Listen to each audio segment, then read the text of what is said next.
Hello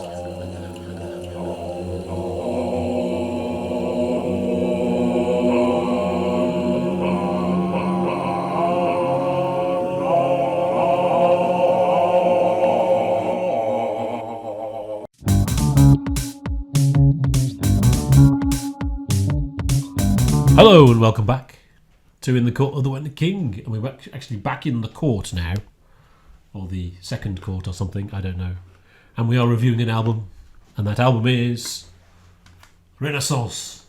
Sacre bleu. It's Renaissance. Oh yeah.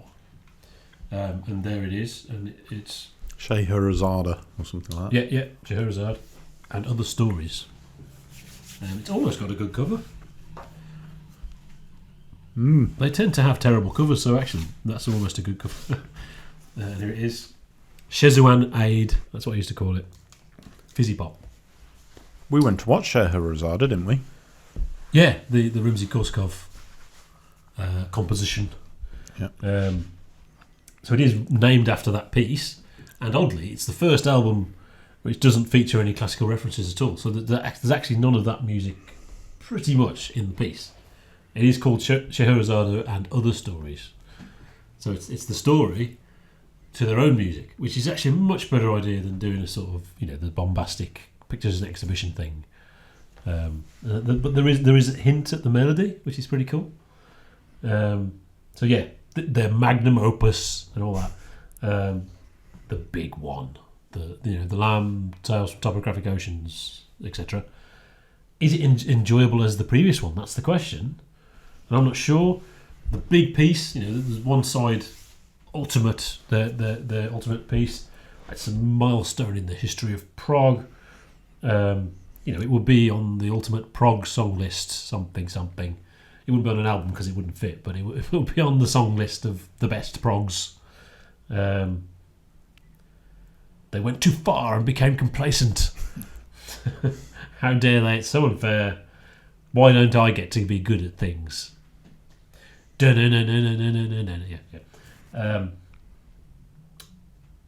It is a stunning piece of work, that epic. It really is. It's fantastic. It's conservative in many ways compared to other progs. I mean, you compare it to Supper's Ready, which is so crazy, and it's got pop in it, and it's got surreal in it, and all that. It doesn't have any of that. It is very much the neoclassical thing. But it is an awesome piece of music, but that's one side. We are talking about the album, and that's one of those things, again, where there's one piece completely overshadowing the whole thing. I don't think I enjoy the other side as much as the previous album. So it's difficult to, so they've gone too far. It's not fair. How dare they be good? Oh, so it's broke it all down for you here, which is pretty cool. Yeah. Oh. The Sultan did a thing, something, and she told the story. Yeah, I mean, I prefer the previous album, Kev. I mean, I'm thinking that now. I'm kind of agreeing. I actually find Trip to the Fair quite boring, and we'll talk about that. Actually, yeah, I love that. We'll talk about that. Yeah, a little bit sort of pointless. And when you listen to the whole album, you got to listen to. It's not bad music. But what I particularly liked about the first two albums was that they got the balance just right between her amazing voice and the instrumentals and all the progginess and stuff like that, but it was not too proggy. Great piano on the last album. And that seems to have gone out the window a little bit. I mean, it doesn't feel... I'm not sure the production's as good. The thing about Turn of the Cards, that's what it's called. I kept calling it Turn Off Cards, which I've always called it, and I forgot when I did the review that actually that's not what it's called. It's really punchy. It's also in the compositions as well, I think, and this is sort of dark and bleak, and this doesn't have that. This is much more loads going on and all mushy, I think, is a thing. I think on both albums, I've been quite antipathetic, is that a word? Towards it to start with. You have antipathy. Yeah, a bit, okay. And they've pulled me in, and they've gone, wow, yeah, this is. And by the end, I'm like, no, that was really, really good. Yeah. Whereas this, I feel like, I've waded through a load of crap, and now I've got a really long. That's a really 4-minute thing. Yeah. I think. I mean, I wouldn't say this about Foxtrot, but I think for this, you should listen to Songs of Scheherazade first. I think you should listen to that one first, and then the other side. Because it's like you said, otherwise you've already had a 10-minute song, a 3-minute song, and a 7-minute song. Yeah. And now the epic. And we've had, as we always say, we've had 3 weeks of it. This is the third one. Yeah. So you know. Yeah. Well, I'll listen to the Turn of the Card again. Ah. But am I going to listen to Scheherazade again? I have to admit, by the time I got to Scheherazade, I was a little bit like, well, I probably needed to whack it on the earphones and listen. I think it should have been intensity. On the other side. It should have been on the first side. It should have opened with it. Yeah. I mean, middle. But that wasn't the thing to do, was it? You normally finish on the epic. I suppose that's what they're thinking. Not always. Not always. I mean, those albums that don't, those ones. Such as I can't think of it. Michael Jackson's Bad. Bad, yeah. The epic at the start of that is amazing. Bow, bow, bow, bow, bow.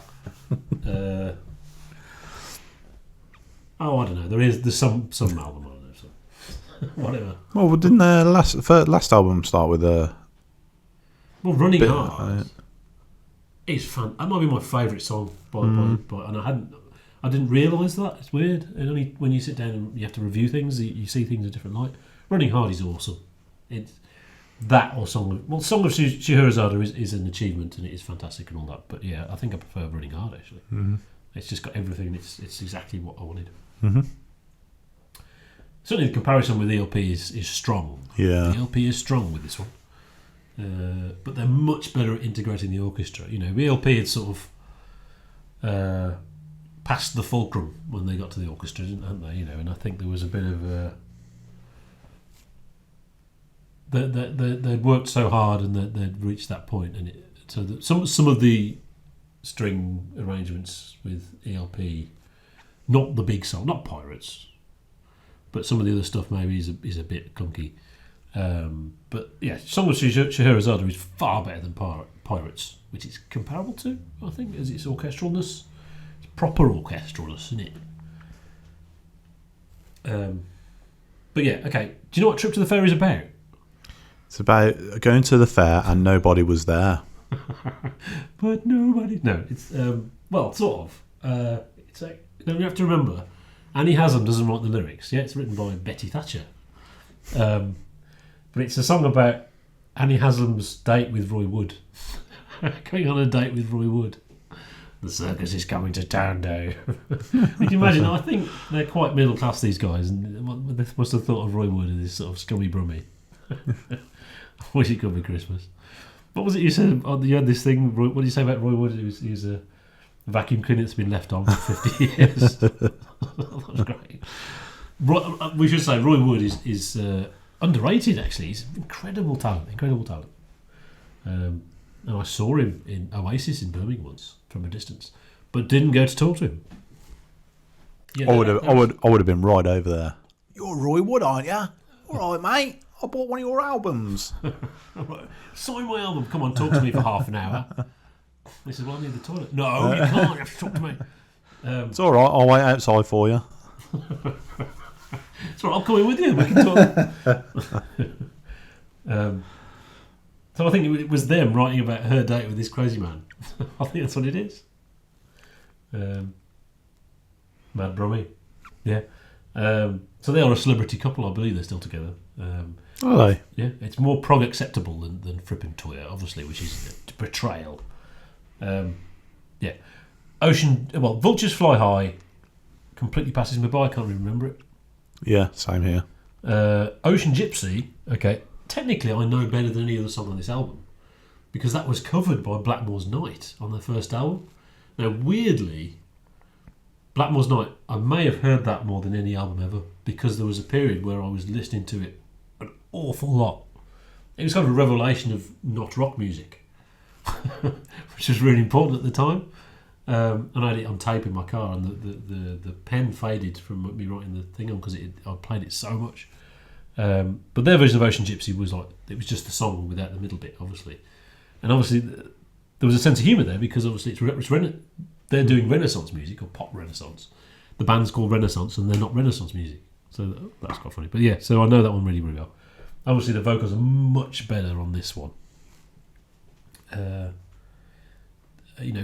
Tellingly, the live album comes after this one.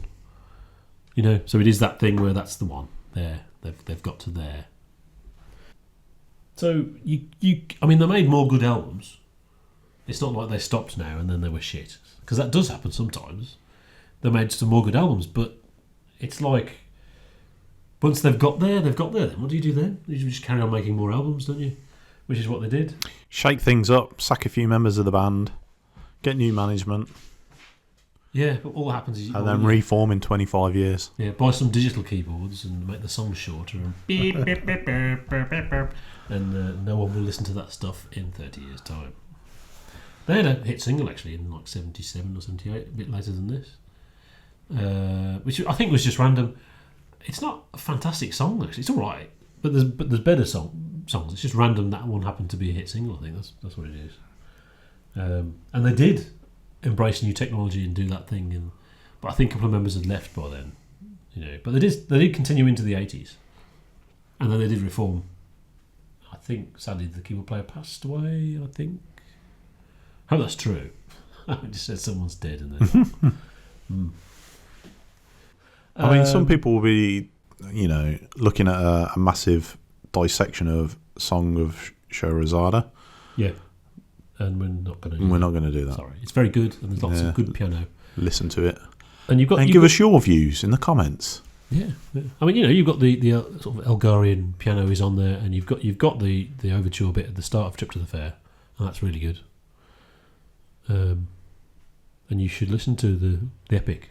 Well, yeah, okay. You should listen to Turn of the Cards and Song of Scheherazade. That's the ones you should listen to. Yeah. Yes. So Song of Scheherazade is 5 eggs. The first 3 tracks are probably 3 eggs, so don't know. 4 eggs. 4 eggs, there you go. It's 4 eggs for me. And there it is. That was Renaissance. Yeah. It was good reviews up to this point. Sorry. I don't know. I couldn't think of anything else to say, sorry. Oh, well. I mean, it was a great suggestion, wasn't it? Yeah. It came from Patreon. Yeah, and to come after Roxy Music as well was a great thing, wasn't it? Yeah. Next. What's next? It's